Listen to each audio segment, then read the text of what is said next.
Je me sentais mal, mais cela ne m'empêcha pas de rester éveillé la nuit tout entière, absorbé dans la biographie de Millet. Le livre est tellement intéressant que je ne peux m'en passer.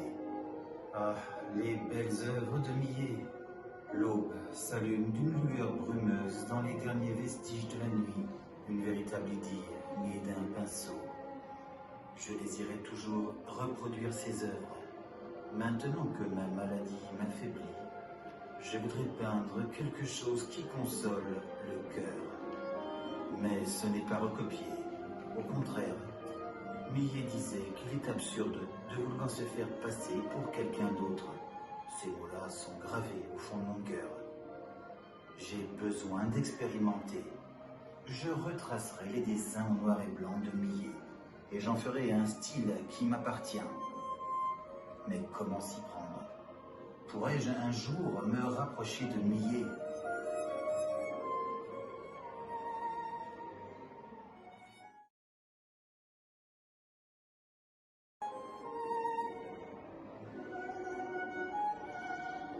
Je suis né paysan. Peut-être que je le serai pour toujours. Je voudrais insister sur le fait que je travaille toujours avec zèle afin de représenter ce qu'est la campagne. Le visage tordu et le dos voûté d'un paysan épuisé de son travail.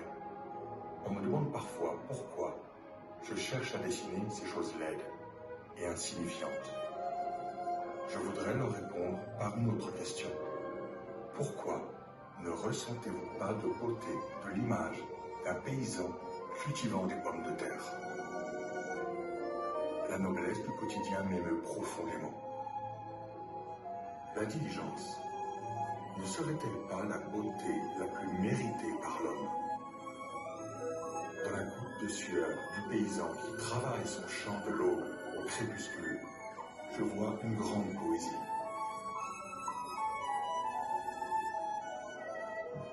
En souhaitant l'éternité à cette beauté, je l'introduis sur ma toile.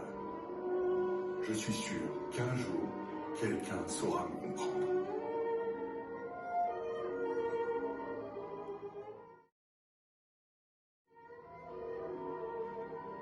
Je me souviens du jour où je quittais Paris pour m'installer dans le sud, à Arles. Cet endroit m'embrassa d'un air et de couleurs si tendres. Sous mes yeux s'étendaient les horizons dans toute leur immensité, ainsi qu'un ciel sans fin. J'apercevais les paysans qui travaillaient leurs champs. À ma surprise, je trouvais dans ce paysage Millet. Sous le soleil, les paysans labourent leurs champs. La nuit, ils retournent chez eux, auprès de leur famille. Cette vie est d'une beauté étincelante. Lorsque les cloches du soir sonnent, ces pieux et modestes paysans s'arrêtent pour prier pour les défunts. Où est-elle, cette soi-disant laideur? Millet dessina ce qu'il devait dessiner. Je ferai de même. Si l'on veut se rapprocher de la vérité, il n'existe d'autre moyen que de continuer à dessiner. À l'art, je dois dévouer tout mon être. Pour pouvoir dessiner les paysans, je dois d'abord en devenir un. Pour pouvoir émouvoir autrui, je dois d'abord être ému. Je crois en ce que Millet dit. Millet fut celui qui m'apprit comment revenir à la nature. Millet est l'incarnation du véritable peintre moderne. Je n'ai jamais eu la chance de le voir en personne, mais dans la nature sauvage et les visages des paysans, je retrouve l'âme de Millet. À présent, je commence à deviner quels furent les vers que Millet chanta sur sa toile. Me voici en train de contempler la nuit étoilée de Millet. Le ciel nocturne infini, la paisible vie campagnarde éternisée sous son pinceau. Une extraction des couleurs du souvenir et des émotions pour en faire un dessin impromptu. C'est ça, mon interprétation. Oh Millet, la familiarité mais la solennité de son œuvre.